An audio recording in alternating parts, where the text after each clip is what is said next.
እንዲያመሸ ነው ማለት ነው ስመጣ? ከተጋባንም በኋላ በእንደዚህ አይነት ሁኔታ ነው የሚቀጥለው?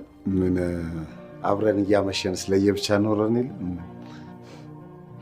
ለምንድን ነው ቆይ እየደወልክ ያለመንከኝ? ካርድ አልነበረኝም መቅዲ። ምንም ዋሸ።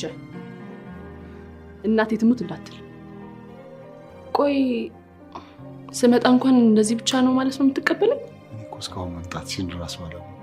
ምን እንደምልሽ ግራ ገብቶኝ እኮ ነው የምቀበጣጠረው። ጭራሽ መምጣቴንም አላመንክም። እስኪ ማለኝ እናቴ ኑርናታ